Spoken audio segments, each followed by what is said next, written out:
कायनात से आती एक सरगोशी। वाओ, वली रात। यह एक गर्मियों की खुशगवार रात थी। तारीख थी 15 अगस्त 1977। ओहायो में एक बड़ा रेडियो टेलीस्कोप आसमान को सुन रहा था। अचानक एक सिग्नल आया। यह बहुत ताकतवर और अनोखा था। यह सिग्नल जल्द ही मशहूर हो गया, साइंसदानों को उलझन में डाल दिया। डॉक्टर जेरिया यमनन ने कंप्यूटर पर देखा, कुछ हरूफाल गंजर आए 6EQJ5। उन्होंने लिखा, वाओ, सिग्नल की खबर फैल गई। साइंसदान सोच में पड़ गए। सिग्नल था तो बहुत ताकतवर, लेकिन ठहरा बहुत कम देर, सिर्फ 72 सेकंड के लिए। फिर वो गायब हो गया।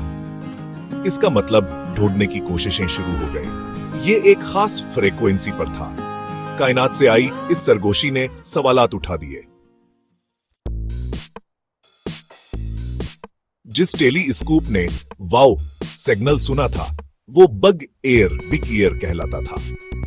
ये ओहायो स्टेट यूनिवर्सिटी में नस्ब था। बिग ईयर एक बड़े हमवार पार्किंग लॉट की तरह दिखता था। इसमें एक बड़ा रिफ्लेक्टर और एक छोटा झकाया जा सकने वाला रिफ्लेक्टर था। यह खिला से आने वाली हल्की रेडियो लहरों को पकड़ने के लिए बनाया गया था। बिग ईयर सेटी प्रोग्राम का हिस्सा था। सीटी का मतलब है दूसरी दुनियाओं में ज़हीन मखलूक की तलाश।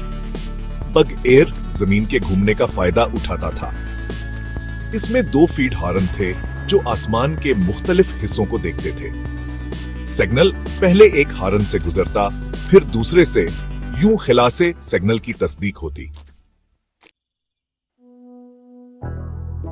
वाओ, सिग्नल ठीक 72 सेकंड तक आया था। यह वक्त बहुत अहम है।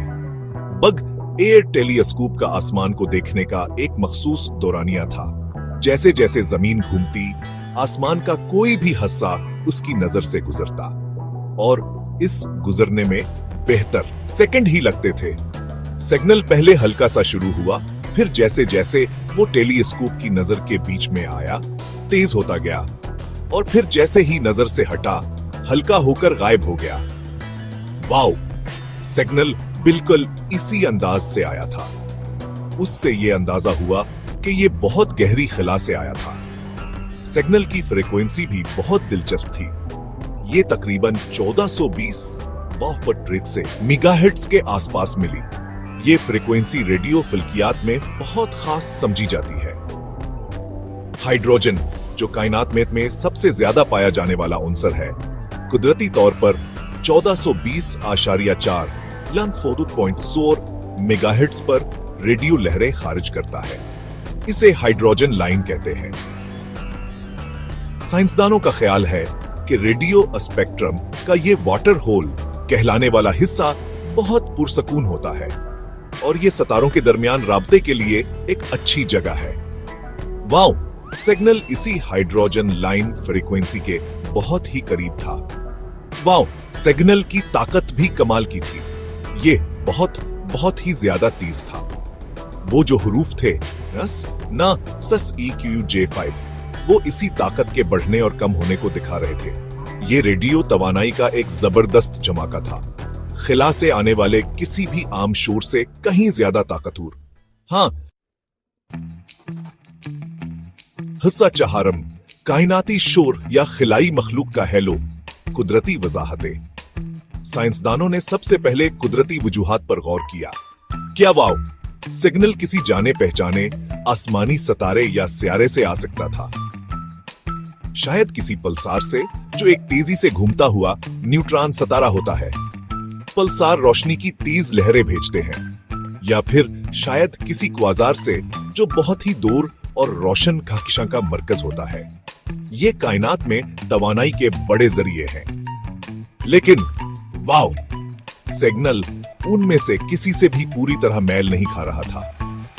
पल्सार आमतौर पर एक खास तरतीब से झुमाके भेजते हैं, जबकि वाओ, सिग्नल तो बस एक ही बार आया था। क्वाजार आमतौर पर रेडियो फ्रीक्वेंसी पर मुसलसल रोशन रहते हैं, और ये सिग्नल तो बहुत मुख्तसर था, इसलिए उन जाने पहचाने कुदरती जराए को ज्यादातर नजरअंदाज कर दिया गया। सिग्नल दोबारा कभी नहीं आया। बहुत कोशिशें की गई उसे दोबारा सुनने की। इसकी खासियतें बहुत अनोखी थी। ये एक नैरो बैंड सिग्नल था, मतलब ये फ्रीक्वेंसी की एक बहुत छोटी सी पट्टी पर मरकूज था। बहुत से कुदरती जराया ब्रॉडबैंड सिग्नल भेजते हैं जो बहुत सारी फ्रीक्वेंसियों पर फैले होते हैं। वाओ, सिग्नल मुख्तलिफ था। ये तेज और बिल्कुल साफ था। इसी चीज ने इसे सबसे अलग बना दिया था। हसा पंजम जमीन की कोई आवाज या दूर से आती पकार, इंसानी बनाई हुई और दूसरी दुनिया की थ्योरिया। क्या हो अगर ये सिग्नल गहरी खला से ना आया हो? क्या यहाँ इंसानों की बनाई हुई कोई गड़बड़ हो सकती थी? हमारी इस मैन रेडियो लहरों से भरे पड़ी है। सैटेलाइट, हवाई जहाज और जमीन पर लगे ट्रांसमीटर ये सब रेडियो सिग्नल पैदा करते हैं। क्या उनमें से किसी ने बगैर को धोखे दिया होगा? साइंसदानों ने बहुत एहतियात से जांच पड़ताल की, लेकिन इंसानी मुदाखलत का अमकान वहां तक मिल रहा था। जो फ्रीक्वेंसी थी 1420 मानसकोटे मेगाहर्ट्ज, वो महफूज है। वो सिर्फ रेडियो फल्कियात के लिए मखसूस है। इस बैंड पर कोई और चीज नशर करना सख्ती से मना है। इससे जमीन से आने वाले सिग्नल का इम्कान कम हो जाता है। हाँ, एयर के 2 फेड हॉर्न थे। अगर कोई सिग्नल जमीन से आता तो उसे दोनों हॉर्न एक ही वक्त में पकड़ते। वाओ, सिग्नल तो सिर्फ एक ही हॉर्न ने देखा था। इस बात से भी यही लगता था कि यह जमीन से नहीं आया था।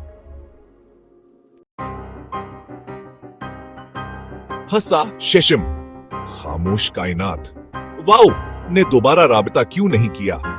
शुरू के जोश और खरोश के बाद एक बहुत बड़ा सवाल सामने आया। अगर वाओ सिग्नल वाकई असली था तो इसे दोबारा क्यों नहीं सुना गया? डॉक्टर एहमन और बाकी लोगों ने इसे बहुत ढूंढा। उन्होंने बग एयर का रुख आसमान के इसी हिस्से की तरफ बार बार किया, कई बार, कई घंटों तक। इन्हें उम्मीद थी कि वो उसे दोबारा सुन पाएंगे ताकि इसके होने का पक्का सबूत मिल सके और इस पर मजीद तहकीक की जा सके। लेकिन ब्रेक टाइम पॉइंट 0 वहां सिर्फ खामोशी थी। वो सिग्नल दोबारा कभी नहीं आया। वो तो जैसे कायनात का एक ऐसा करिश्मा था जो बस एक ही बार हुआ। दूसरे ज्यादा ताकतवर रेडियो टेलीस्कोप भी इस तलाश में शामिल हुए। उन्होंने भी बर्जकोस के इसी इलाके को छाना। कई सालों तक ज्यादा हसास आलात के साथ उन्होंने बहुत गौर से सुना, इसी फ्रीक्वेंसी पर और आसपास की दूसरी फ्रीक्वेंसियों पर भी। फिर भी गैप 2s कुछ नहीं। वहां सिग्नल अकेला ही रहा। हिस्सा हफ्तम, एक कभी ना खत्म होने वाला मामा। वाओ, सिग्नल की विरासत 1977 की इस अगस्त की रात को कई दहाइयां बीत चुकी है। वाओ, सिग्नल आज भी एक सरबस्ता राज है। यह साइंस की सबसे ज्यादा दिलचस्पी पैदा करने वाली पुरअसरार गथियों में से एक है। कोई भी थ्योरी ऐसी नहीं जो सारे हकायक पर पूरी तरह से ठीक बैठती हो। क्या यह बस एक इत्तेफाक था, या मशीन में कोई खराबी? जांच पड़ताल को देखते हुए ऐसा लगता तो नहीं। क्या यह कोई खुफिया फौजी सैटेलाइट था? हो सकता है, लेकिन इसका कोई सबूत नहीं मिला। तो क्या यह वाकई किसी खलाई मखलूक की सरगोशी थी? हम आज भी नहीं जानते। बहस आज भी जारी है और ये मामा इसी तरह कायम है। ये हमें अपनी तरफ खींचता है। वाओ, सिग्नल का सीटी पर बहुत गहरा असर हुआ। इसने यह दिखाया कि बगैर जैसी पर अन्य टेक्नोलॉजी से भी ताकतवर और गैर मामूली सिग्नल पकड़े जा सकते हैं। इसने तहकीक करने वालों के दिल में एक उम्मीद जगाई। उम्मीद कहा एक दिन कोई ऐसा पास सिग्नल जरूर मिलेगा। इसने दूसरी दुनियाओं में ज़हीन मखलूक की इत्तला शिकवा और भीतीज कर दिया। इससे नए मंसूबों ने जन्म लिया। नए टेलीस्कोप ने कायनात को सुनने के नए तरीके ईजाद हुए।